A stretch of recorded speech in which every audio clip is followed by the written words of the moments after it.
Hello दोस्तों आज का जो बुक समराइज करने वाले हैं उस बुक का नाम है डिजाइन योर लाइफ। लेखक की बात करूं तो कर्नेलिया शिपली।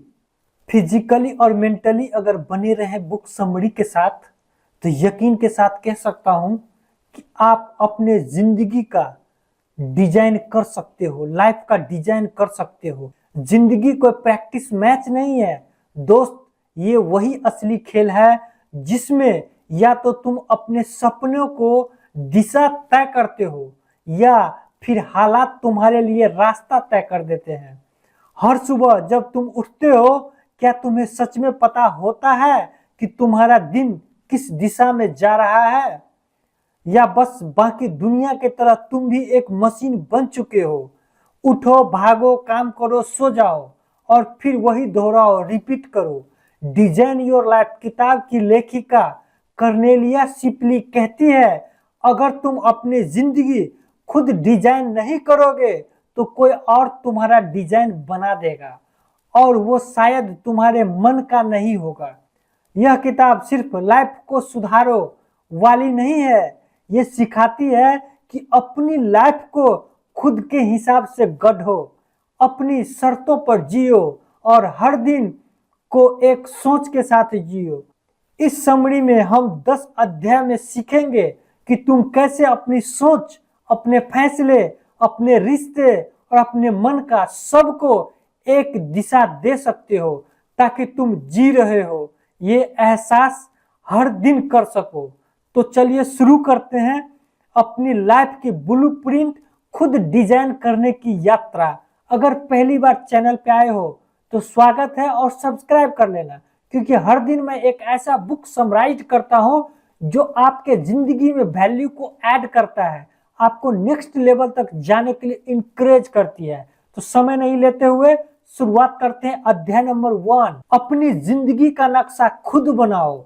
सोचो, अगर तुम्हारी जिंदगी एक मकान होती तो क्या तुम उसका नक्शा किसी और से बनवाते? नहीं ना। तो फिर अपनी जिंदगी का नक्शा क्यों दूसरे के हाथ में दे रखा है? लेखिका कहती है, जिंदगी खुद डिजाइन करनी पड़ती है वरना हालात डिजाइन कर देते हैं। हर इंसान चाहता है कि उसकी जिंदगी का मायने हो और उसका काम कुछ असर छोड़े, पर हम अक्सर कल कर लेंगे वाले जाल में फंस जाते हैं। इस अध्याय में बताया गया है कि शुरुआत करने के लिए बस ईमानदारी से सोचना जरूरी है। मैं असल में क्या चाहता हूं? अपने मन के उस छोटे से स्वर को सुनो जो अक्सर भीड़ में दब जाता है। अगर दिल कहता है मुझे यह करना है तो वही तुम्हारा रास्ता है। आज ही एक कॉपी उठाओ और लिखो, मेरी जिंदगी का सपना क्या है? न कि किसी को दिखाने के लिए नहीं, बस अपने लिए। यही तुम्हारे नए नक्शे की पहली ईंट होगी मेरे दोस्त। चैप्टर नंबर 2, मजबूत नींव बनाओ। कोई भी इमारत ऊंची तभी टिकती है जब उसकी नींव गहरी होती है। जिंदगी की नींव क्या है? खुद पे भरोसा, ट्रस्ट योर सेल्फ। कर्नेलिया कहती है कि अपने जीवन की बुनियादी आत्मविश्वास और आत्मज्ञान पर रखो। पहले खुद को जानो, तुम्हारी ताकत क्या है, कमजोरी कौन सी है। दुनिया चाहे कुछ भी बोले, अगर तुम्हारी नींव पक्की है तो कोई तूफान हिला नहीं सकता। नींव बनाने के लिए 3 चीजें जरूरी होती है। पहला है खुद से सच्ची बातचीत। दूसरा है अपने अतीत से सीख लेना, अपने आप पे गर्व करना, फक्र महसूस करना। मेरे दोस्त, अगर तुम खुद को नहीं समझोगे तो कोई भी दिशा सही नहीं लगेगी। आज रात सोने से पहले अपने बारे में 3 बातें लिखो। मुझे क्या अच्छा लगता है, किस बात से डर लगता है, किस काम में दिल लगता है। ये 3 जवाब तुम्हारी नींव का नक्शा होगा मेरे दोस्त। चैप्टर नंबर 3, अपना ब्रांड खुद बनाओ। हर कोई किसी न किसी नाम से जाना जाता है। वो भरोसेमंद आदमी है, वो जो हमेशा देर से आता है। अब ये तुम पे तय करता है, तुम पे डिपेंड करता है तुम्हारे नाम के साथ कौन सा टैग लगेगा। लेखिका बताती है कि हर इंसान एक व्यक्तिगत ब्रांड होता है। यानी जब लोग तुम्हारा नाम सुनते हैं तो उनके मन में एक ही छवि बनती है। अगर तुम चाहते हो कि लोग तुम्हें ईमानदार, मेहनती और मददगार माने तो रोज उसी अंदाज में जियो। ब्रांड सिर्फ कपड़े या स्टाइल से नहीं बनता है, वो बनता है तुम्हारे व्यवहार से। एक कागज पर लिखो, मैं चाहता हूं कि लोग मुझे किस रूप में याद रखें। फिर रोज खुद से पूछो, क्या मैं आज वैसा व्यवहार किया? धीरे धीरे वही छवि तुम्हारा असली ब्रांड बन जाएगी मेरे दोस्त। चैप्टर नंबर 4, अपने सिद्धांत तय करो, रूल खुद का बनाओ। नाव चाहे जितनी भी बड़ी हो, बिना दिशा के बहक जाती है। जिंदगी की दिशा क्या है? तुम्हारे अपने सिद्धांत तय करते हैं। कर्नेलिया कहती है कि हर इंसान को अपने जीवन का नियम खुद से तय करना चाहिए। जैसे मैं झूठ नहीं बोलूंगा, मैं दूसरे की इज्जत करूंगा, मैं वक्त की कीमत जानूंगा। जब फैसले मुश्किल हो तो यही नियम तुम्हें रास्ता दिखाते हैं। अगर सिद्धांत नहीं होंगे तो हर परिस्थिति में तुम बहक जाओगे। याद रखो, सिद्धांत वो लाइट हाउस है जो अंधेरे में वो दिशा बताते हैं। 3 नियम लिखो जिन पर तुम किसी भी हाल में समझौता नहीं करोगे। फिर हर हफ्ते देखो क्या तुमने उन पर अमल किया। यही अभ्यास तुम्हें मजबूत, स्ट्रांग बनाएगा मेरे दोस्त। चैप्टर नंबर 5, सफलता की अपनी परिभाषा बनाओ। दुनिया कहती है सफलता पैसा है, नाम है, शोहरत है, पर क्या वो सच में तुम्हारी परिभाषा है? कर्नेलिया साफ कहती है, सफलता की परिभाषा किसी और से मत लो। सफलता वही है जो तुम्हें शांति और खुशी दे। किसी के लिए सफलता बड़ी गाड़ी है, किसी के लिए रोज घर वालों के साथ चाय पीना।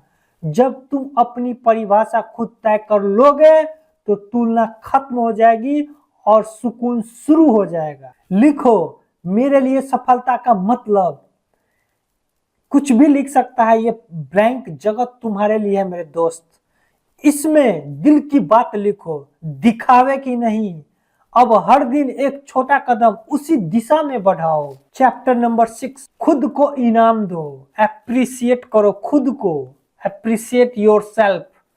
हम दूसरों की तारीफ में फूल बरसाते हैं पर खुद की मेहनत को नजरअंदाज कर देते हैं। क्यों?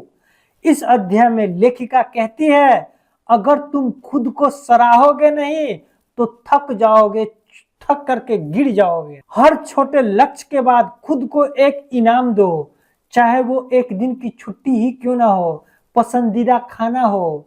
इससे तुम्हारे भीतर नई ऊर्जा पैदा होगी। इनाम जरूरी है क्योंकि वो तुम्हें याद दिलाता है मैं प्रगति कर रहा हूं। आज के दिन की कोई एक जीत याद करो, भले ही छोटी हो। खुद को दिल से वाह बोलो। यही आत्म प्रशंसा तुम्हारी सबसे बड़ी ऊर्जा होगा मेरे दोस्त। चैप्टर नंबर 7, डर को पहचानो और जीत लो। डर वो चोर है हमारे सपने चुरा लेता है। जब तक उसे पहचानोगे नहीं वो तुम्हारे भीतर राज करेगा। कर्नेलिया कहती है डर खत्म नहीं होता है, उसे जीतना सीखना पड़ता है। अक्सर हम असफलता से, मजाक से डरते हैं, लेकिन जब तुम डर के सामने खड़े होते हो तो समझ आता है वो इतना बड़ा नहीं था जितना मन ने बना लिया था। हर डर के पीछे कोई सीख छिपी होती है। एक कागज पर लिखो मेरा सबसे बड़ा डर क्या है, फिर लिखो अगर मैं इसे पार कर लूं तो क्या होगा। देखना जवाब पढ़कर मुस्कान आ जाएगी मेरे। चैप्टर नंबर 8, समय और ऊर्जा का सही उपयोग करो। जिंदगी में सब कुछ हो सकता है पर सब एक साथ नहीं। सीखो क्या जरूरी है और क्या सिर्फ शोर है। लेखिका बताती है कि वो जो लोग समय और ऊर्जा का सही इस्तेमाल करते हैं वो वही करते हैं जो मूल्यवान है। और हाँ, कहने से पहले सोचो क्या ये मेरे लक्ष्य के करीब ले जाएगा या दूर। वक्त बर्बाद नहीं होता है, बस खर्च गलत जगह पे होता है मेरे दोस्त। अपनी ऊर्जा बचाओ उन चीजों के लिए जो सच में मायने रखती है। आज का टाइम टेबल देखो, एक चीज काट दो जो बेकार है, जैसे कि सोशल मीडिया का स्क्रॉलिंग। वो वक्त अपने सपनों में लगाओ। बस यही छोटा बदलाव बड़ा फर्क लाएगा। चैप्टर नंबर 9, अपने लोगों का चक्र बनाओ। अगर तुम अकेले दौड़ोगे तो जल्दी थक जाओगे, सही साथ हो तो सफर आसान हो जाता है। कर्नेलिया कहती है हर व्यक्ति को अपना सर्कल बनाना चाहिए, ऐसे लोग जो तुम्हें आगे बढ़ने की प्रेरणा दे। उनसे दूर रहो जो सिर्फ निंदा या डर फैलाते हैं। तुम्हारा माहौल ही तुम्हारा भविष्य तय करता है। सही संगत, सही सोच और सही सलाह, ये तीनों चीजें जीवन बदल देती है। 3 लोगों का नाम लिखो जो तुम्हें हमेशा आगे बढ़ने के लिए हिम्मत देते हैं। फिर उन्हें धन्यवाद दो, दिल से शुक्रिया करो और तय करो कि अब तुम भी किसी और की प्रेरणा बनोगे। चैप्टर नंबर 10, अपनी कहानी के नायक बनो, अपना हीरो खुद बनो। हर फिल्म में हीरो वही होता है जो गिरकर उठता है। जिंदगी की फिल्म में वो हीरो तुम खुद हो। किताब की आखिरी अध्याय में कर्नेलिया कहती है अब वक्त है कि दूसरों की कहानी छोड़ो और अपनी लिखो। तुम्हारे फैसले, तुम्हारे कर्म, यही तुम्हारा भविष्य बनाएंगे। कभी कभी रास्ते मुश्किल होंगे, पर याद रखो तुम ही अपने जीवन का डिजाइनर हो। अगर दिल सच्चा है और कदम लगातार है तो किस्मत भी झुक जाती है। आज से फैसला करो, मैं अब अपनी कहानी का हीरो बनूंगा। हर सुबह ये वाक्य बोलो और हर रात खुद से पूछो, क्या मैं आज अपनी कहानी को आगे बढ़ाई? दोस्तों, जिंदगी किसी ड्राफ्ट की तरह नहीं है जिसे बाद में एडिट कर लो। ये एक फाइनल प्रिंट है और हर पेज तुम्हारे हाथ में है। अगर आज से तुमने अपनी सोच, अपने फैसले और अपने सपनों की दिशा खुद तय कर ली तो यकीन मानो आने वाले कल किसी चमत्कार से कम नहीं होगा। अगर तुम्हें यह समरी दिल को छू गई हो, कुछ सीख गई हो, तो इसे बस सुनकर मत निकल जाना। सब्सक्राइब करो चैनल को, क्योंकि यहीं से शुरू होती है वो जर्नी जहां हर दिन एक नई किताब की बुक समराइज करता हूं, जिससे अपनी जिंदगी डिजाइन करना सीखेंगे। नीचे कमेंट में बताओ तुम अपनी जिंदगी में कौन सा हिस्सा खुद डिजाइन करना चाहते हो। और याद रखना, जिंदगी इंतजार करने वाले की नहीं, डिजाइन करने वाले की होती है। मिलते हैं अगले वीडियो में, तब तक अपना ख्याल रखना। Thanks for watching.